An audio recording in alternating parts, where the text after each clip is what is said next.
You got a CI, please, someone? You know better than to ask me that, especially when we both know there's a very good possibility we got a leak in this department. Jordan, I've given you a lot of leeway on this case. And I have never divulged the identity of an active CI, not to anybody.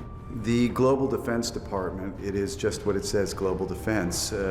Investigation, the way the FBI would be, probably part FBI, part CIA, covert operations, and also just enforcement as well. The GDD are like the Secret Service. They're the police. The motivations of the GDD are to keep the city and the citizens of Caprica safe from car bombings and kidnappings and assassinations and general terrorist activity. They've sort of been in the background, not had a lot to do, not got a lot of federal money until this bombing that takes place. And they get a windfall of funds and they come to the fore at that point. Requisition whenever you need. Thank you, sir.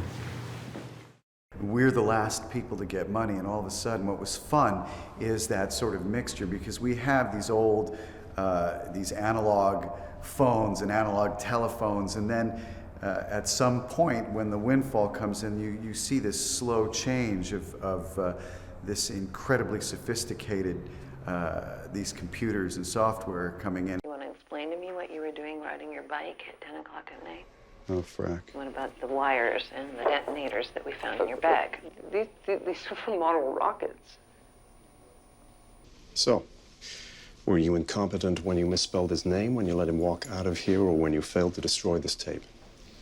Sir, I don't even remember that interview. You don't remember, even better. We pulled in lots of kids for curfew violations. If you remember, that's the kind of crap that this department was saddled with before the bombing. The timestamp on the tape says it was a year ago, most likely before there was any kind of plan, any kind of intent. Yeah, and I'm sure that's how they're going to spin it in the press. Gareth Singh is kind of a part cop, part politician. Search warrant for a private school? How'd you get this? When Amanda Greystone held up that little infinity pendant at the memorial service, she handed us grounds to search Zoe's property, which includes the contents of her locker at school and any other locker she might have used. So you're going to call in the press, make a thing of it? I might. Keep it tasteful. An audience is going to be able to hook into the fact that, oh, this is, you know, this cop world is very, very familiar. And I love playing with the procedural aspect of this, but set in this completely different world. Read it, shred it. Don't speak of it, don't log it into an e-sheet. I can't have this woman burned, she trusts me. Fair enough. Plus, I get a blank check. He believes in right and wrong, and he stands fervently on the side of right. That could be his blind spot, that he's so zealous about, you know, what is right and what is wrong. He's just a tenacious guy who's going to stick with the case until he solves it. Believe it or not, you work for me. I work for Caprica.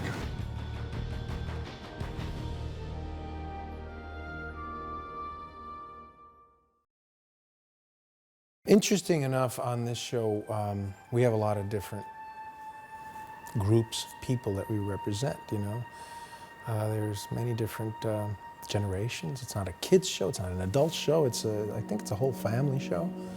And what's great is that, you know, on this planet, like every planet, children are there to remind you why you get up every day, why you work, why you sacrifice.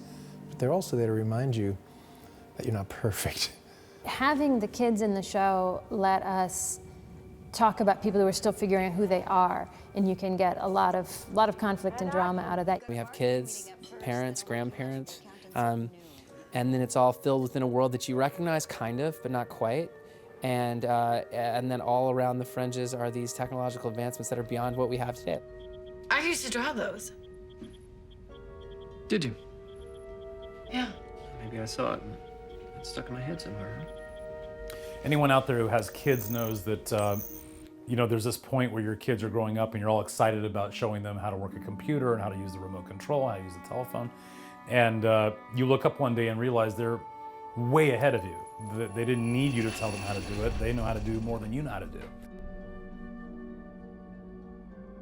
Whoa. We're intelligent children. We've been raised by these incredible adults, but that are so not at the level that we are. We're actually trying to bring love and change to the world. The children of Caprica are just trying to find a path, a focus, somewhere, something good. Are you okay? Where are we? It's called the Bee Clump. Society is kind of crumbling around them, and the younger generation is coming up and trying to reclaim it and to almost find something new, like a whole new society, an entire new set of beliefs. Well, Zoe said I had a purpose on Gemini. God wants me there. What if the purpose is bad? Kids are very easily pliable, and I think that the adults, some of the adults in our show, have a responsibility, and they actually fail these kids. Lisa, man lied to me when he put me in the robot. If he really thought of me as his daughter, he would have never have done the things that he did. You know, you always have the rebellious child that turns on the values of the parents and says, wait a minute, what's really important here? Is it making money? Is it creating toys? Or is it changing the world and helping people, you know, find meaning in their lives? I think I have something here, sister. Something big, something huge. Can I explain it to you? Like the 60s, you know, the youth, they felt like they had a real reason to buck the system. And, you know, what happens then? I mean, change is sometimes painful. See this infinity symbol? It's a symbol of the soldiers of the One. We're the ones who are going to bring the word of the one true God to the people. You know, generational conflict is sort of is one of the engines of this series. Do you have to make everything so unpleasant? All the time? You know, maybe it's because I hate you. But don't worry. I'll be dead soon, and then we'll both be happy. Zoe clearly has her own issues. Is she going to end up a better, more moral person than her dad? I don't know.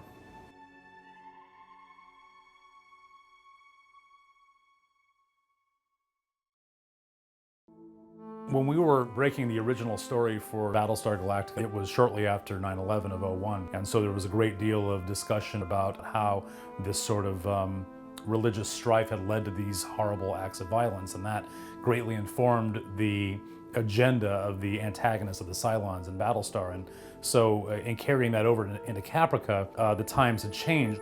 The 12 worlds will see our paradise and understand the gift that our God offers. We live in a remarkable era. We were talking more in our culture about how the differences between religions had informed us, had led to this. Myth and mystery have been replaced by reason, science. We were going to need conflict in our show. The conflict wasn't going to come out of military stuff in the same way that it did on Battlestar. So the idea of religion and the fervent action that can come out of religion seemed like a natural.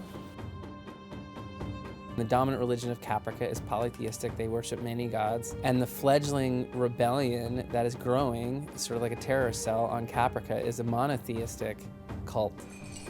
I've known you a long time, Clarice, so I'll be frank. You're not a religious leader, you are STO.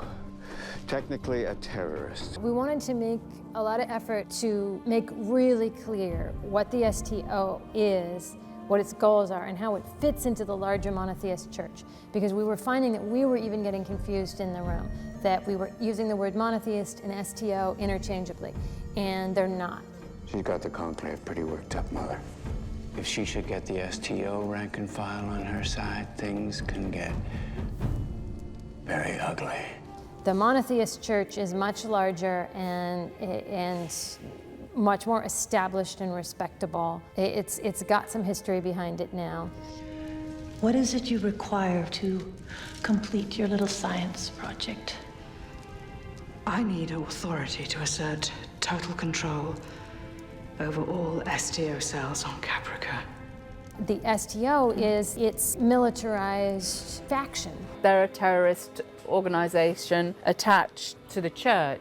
It is an extremist sect that believes that the only way to proclaim its existence and to wedge its way into the culture is through violence.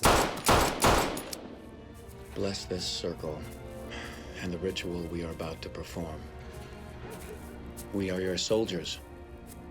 There was no way for it not to get complicated and for it to have interesting tendrils that will go into the consciousness of the viewer when they're thinking about our own world. The church has got a little bit too safe and cozy with its polytheist neighbors, if you ask me.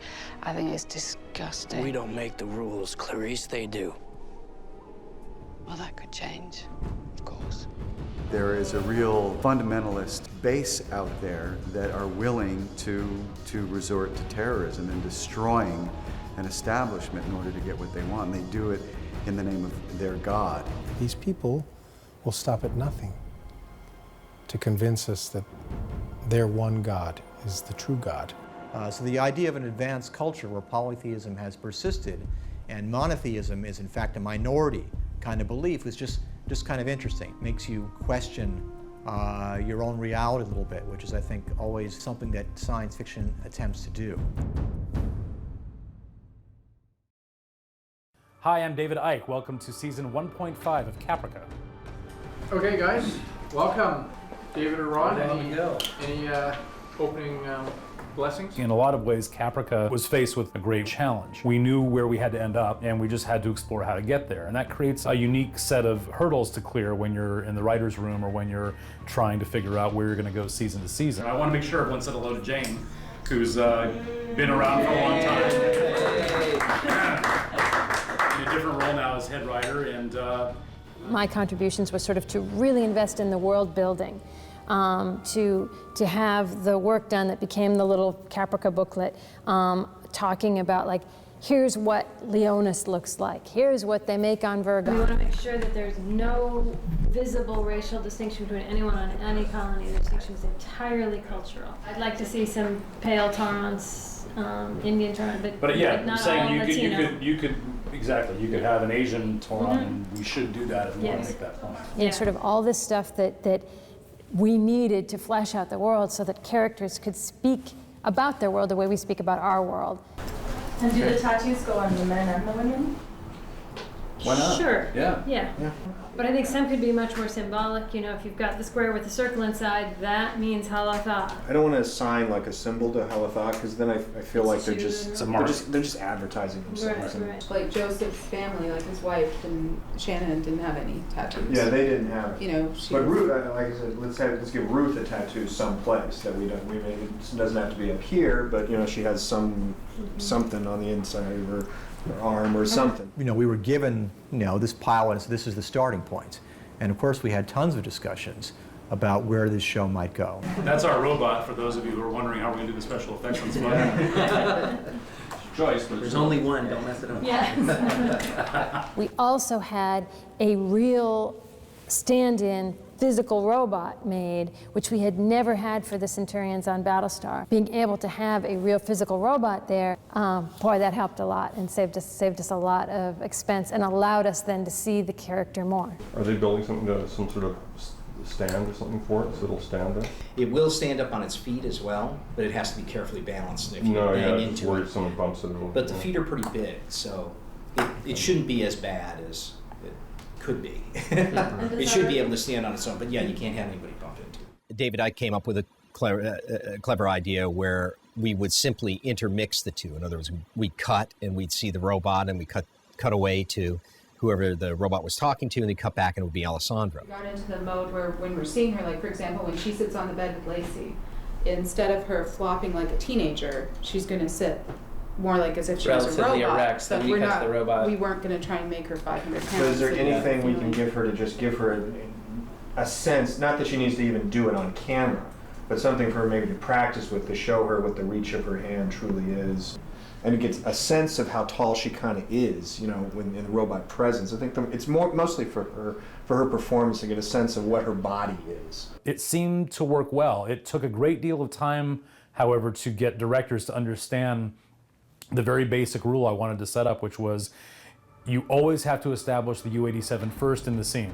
You can't have Zoe there first and then have the U-87 there, because that becomes confusing. That small distinction really does make all the difference in the world. You see a robot and then you see what's underneath the robot, and that's a very simple, elegant way of connoting emotion. You know, there's not a lot to say. It was a hell of a pilot. It comes off of a mothership that was a hell of a show, and I think we can make this a really great series, and I think we just have to take the same sort of attitude that we took toward Battlestar, which is to do the very best production that we think we possibly can, and trust our people and trust each other, and I think we'll have a good run of it.